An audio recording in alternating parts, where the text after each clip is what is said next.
Okay, my plan was to put a finish coat on the neck as the next step, but I've decided to change that up, and I'm going to refret the neck before I put the finish coat on the neck, thereafter installing the neck on the body.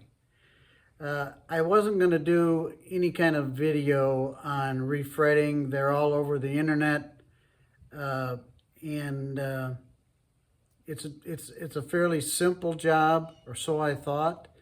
But I've ran into some considerable issues with that on this particular guitar neck, and I wanted to go over that with you because I've learned some interesting things. And if you're working on a vintage instrument, these things that I've found will be important to you.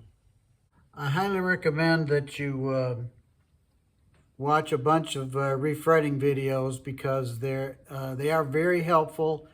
But the things I'm going to show you that I ran into, I didn't see much mention of those in any of the refrettings that I saw online. So I'm going to walk through them fairly quickly here, and you can see what I'm talking about. I have put in a couple of frets already, but I wanted to stop and do this video because I thought it was important to let you know. All of the tutorials will tell you to clean out the existing fret slots for obvious reasons, to get out any glue or residue, particularly in an old neck.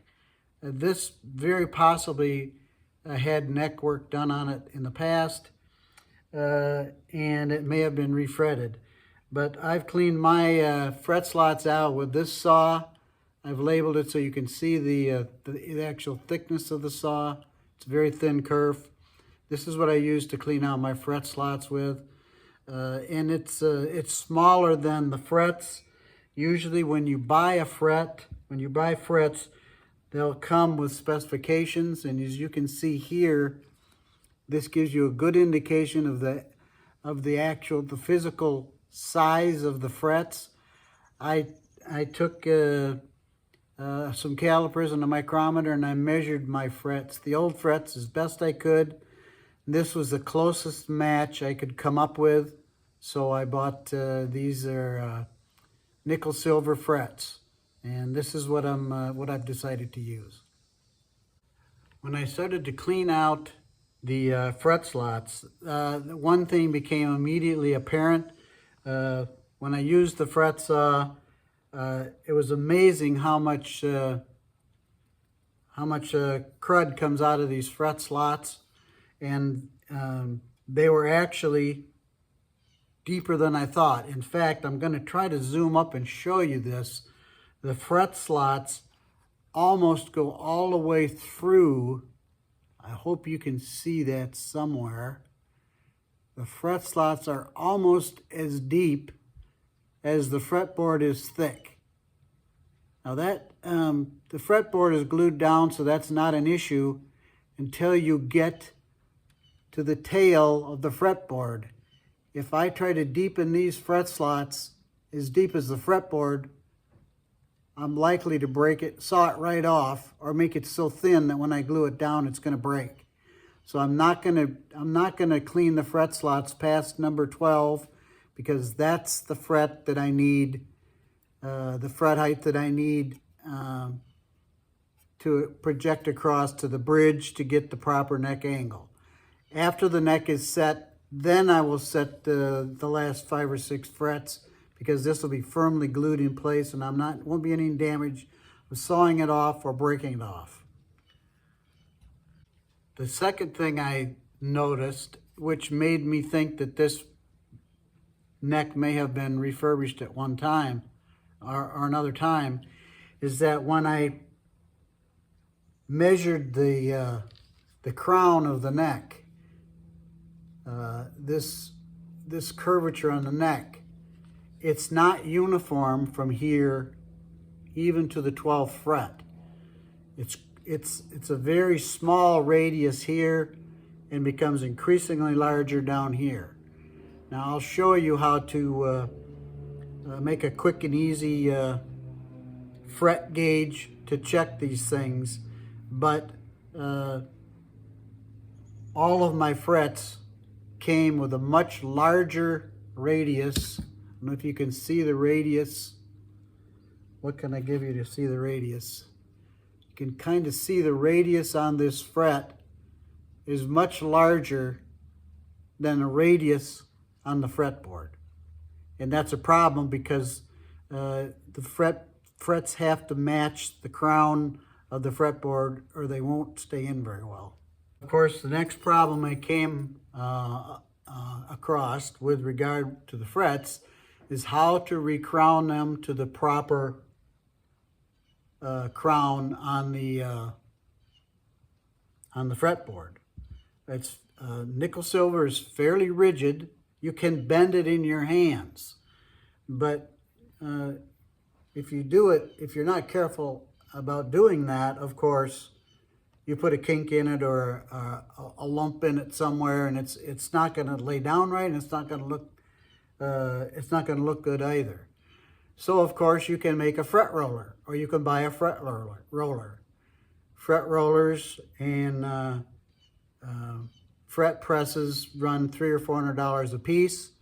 You really should have one of each, but I found a much easier way on a small project like this to crown the frets without a fret roller and how to press them in without a fret press. And I'm going to show you that now. Okay, I hope you can see this, but what I'm trying to get you to look at is the crown on this fret.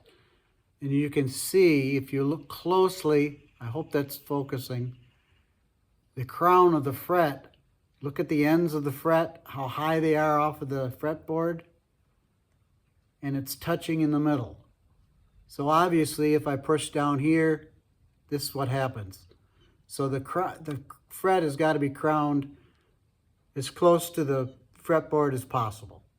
I was quite surprised to discover that the radius on the neck of this is a parlor guitar, it's fairly small.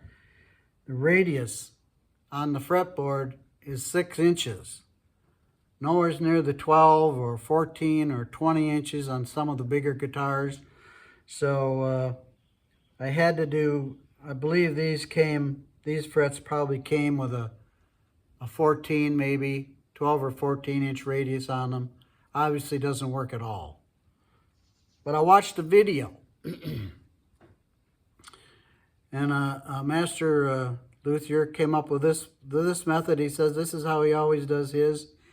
You take your nippers, in this case your fret remover, you hold on to the end of the fret like this.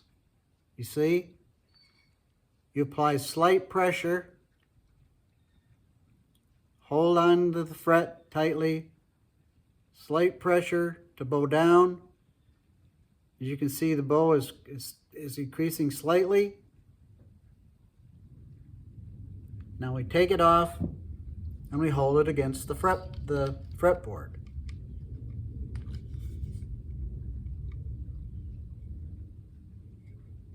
If I can get it in there, I'll show you.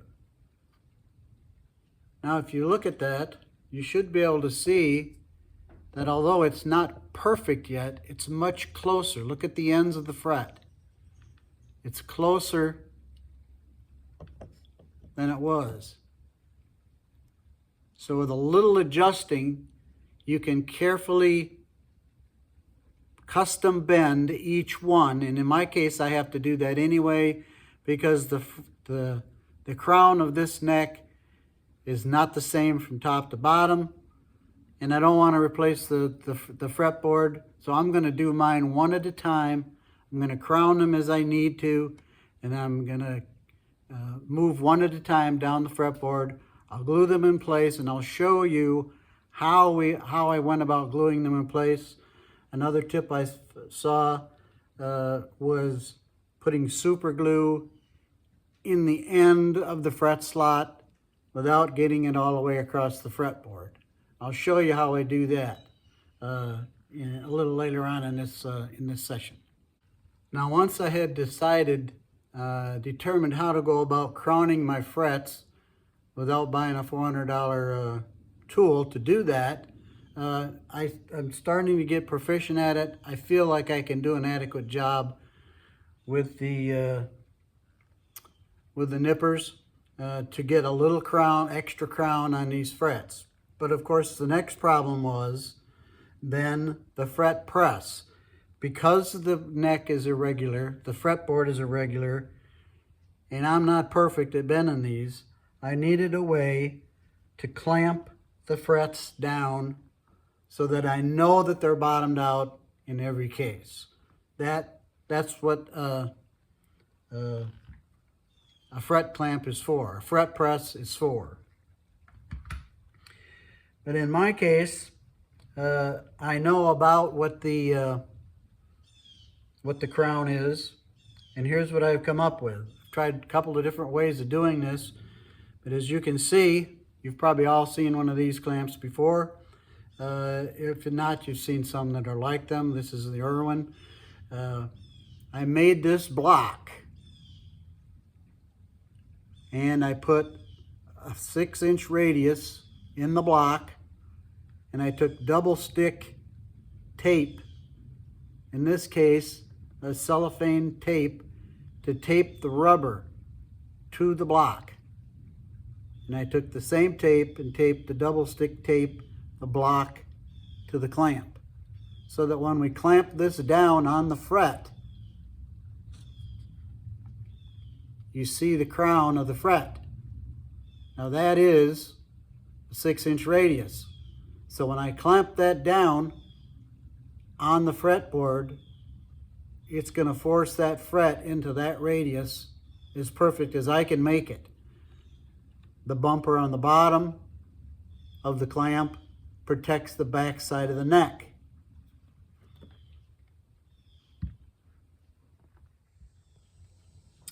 Now, before we get too far ahead of ourselves in hammering in and gluing down these frets, we need to be sure about the depth of the fret slot. I mentioned earlier that it's fairly easy to tell on the sides of the fretboard if the slot is deep enough, but in the center of the fretboard, it's much more difficult to tell. So what I've done, I've taken a small fret, and I've filed it down on both sides in such a way that I've removed the little ribs, the little barbs on the edges of the fret. That allows it to drop into the fret without sticking there. I've done that, and I've cut a little piece of that fret off, and this is what I've came up with. You can see I've just taken a little super glue and super glued it to the head of the nail, a finishing nail. Now we can take that and check the depth of any given fret slot.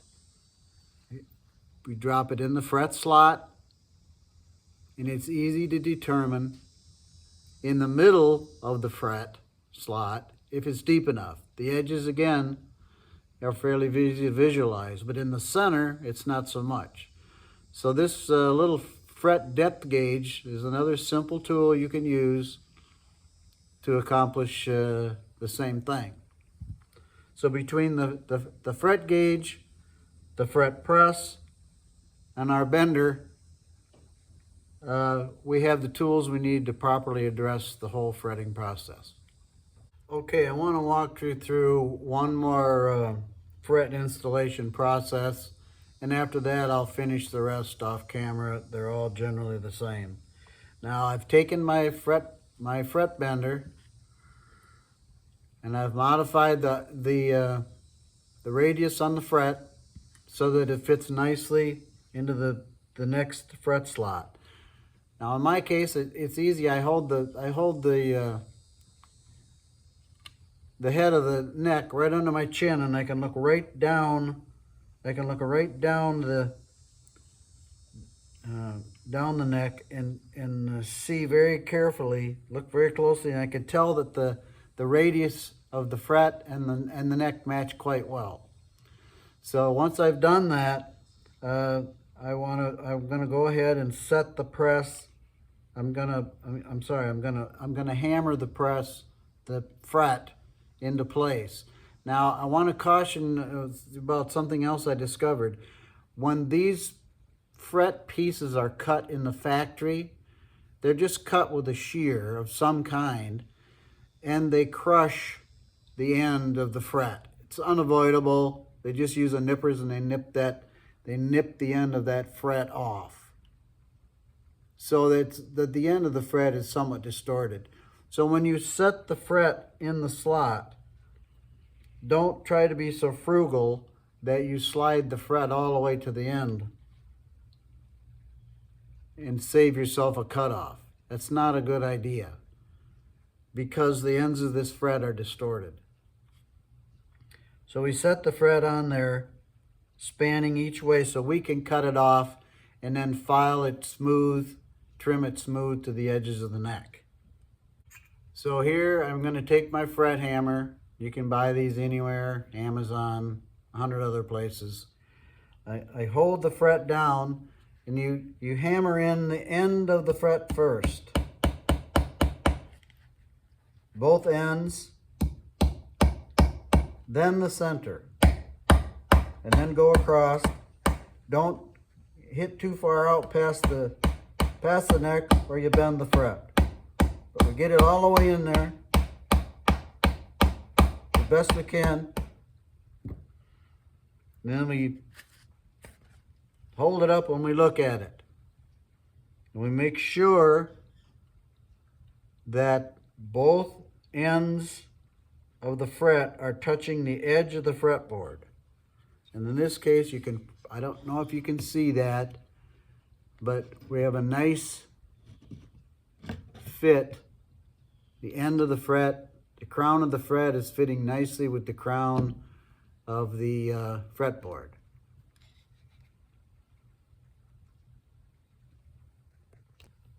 Now, once we're happy with the fret placement, I take my fret clamp. I hold it over the fret, quite simple, center it up on the fret.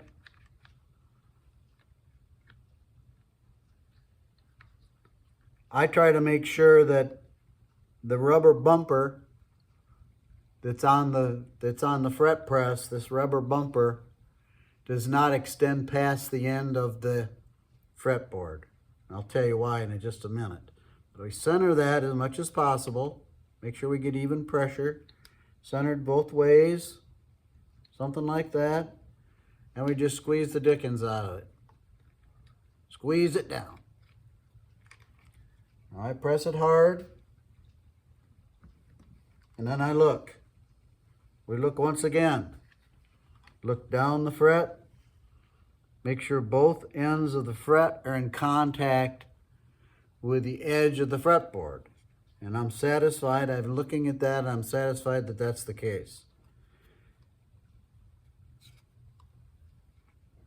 Now, I don't know if it's apparent to you here or not, but you can see the opening below the fret so that we know the fret slot is somewhat deeper than the fret. Doesn't have to be a lot deeper as long as we've taken our fret gauge and we know I checked before I set the fret to make sure that I'm not bottoming out. I can't bottom out because then the fret will not set even with the rest of the frets, and that's very critical as far as from a standpoint of play.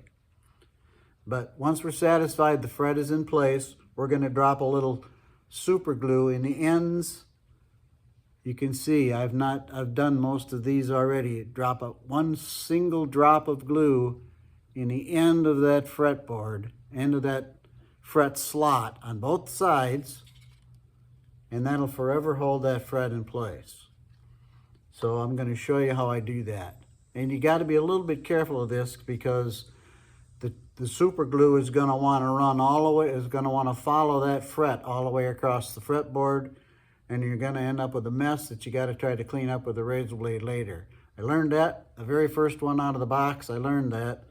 I've done it to do a fairly good job of cleaning it up, but it took a razor blade and some time to do that, and I didn't want to have to do that 18 more times. So I'll show you how we put this glue on.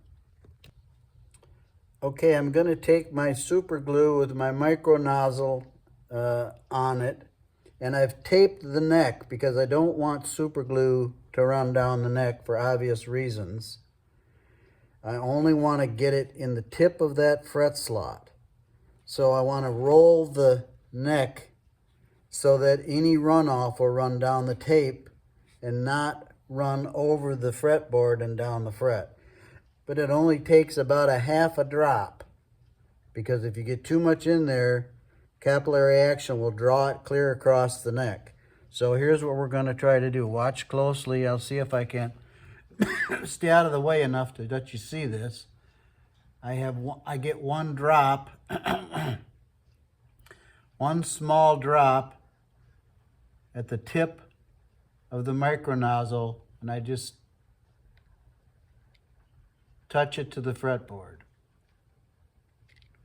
There, it's done. It's already there. I don't know if you can, I want to zoom in. Maybe you can see that just though it's wetted. If it looks wetted, it's wetted.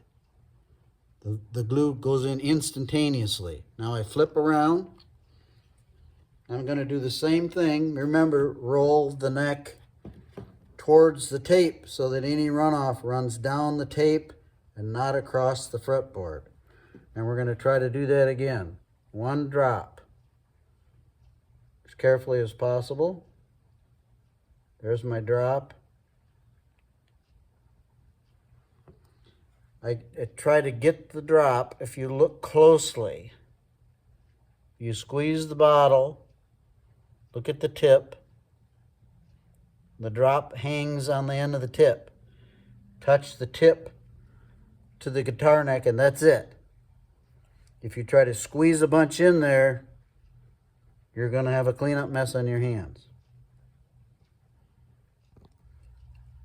I then take a second, give it just a very, hold it back and give it a little spritz of the accelerant. Sets the glue. Take off the fret clamp.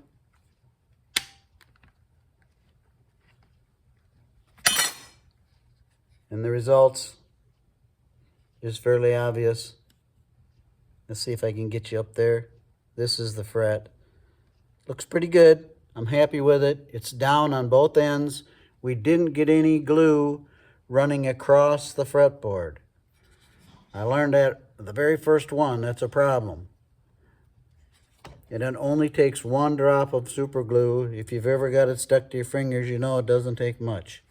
One single drop in the end of the fret slot secures it. I will later go back, of course, and trim all these off and file the ends and dress the ends of all the frets. It's important to remember, let the fret extend back across the board so that you do not get into this distorted cut, factory cut. You want to avoid that as much as possible. You get a nice smooth job.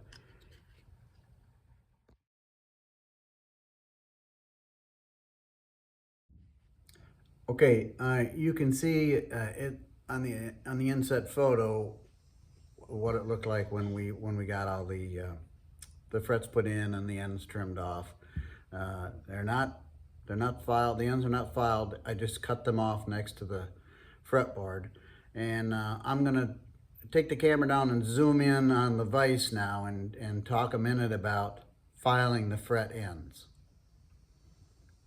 I'm hand holding the camera here and trying to zoom in on my first shot at filing these fret ends. As you can see, they're just nipped off with the nippers.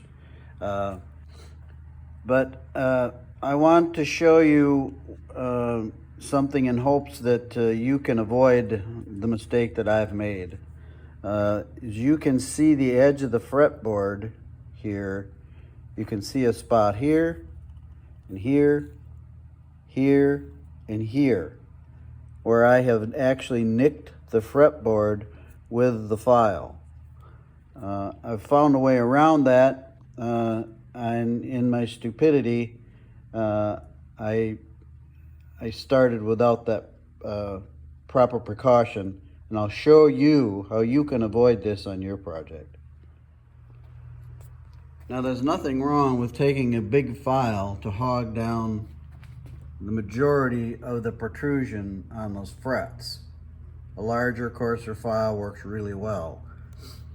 But because it's so wide, you're going to end up tipping it accidentally and causing damage to the fretboard that I showed you earlier. Here was my simple solution. I wrapped the edge of the file with 2 or 3 layers of painter's tape.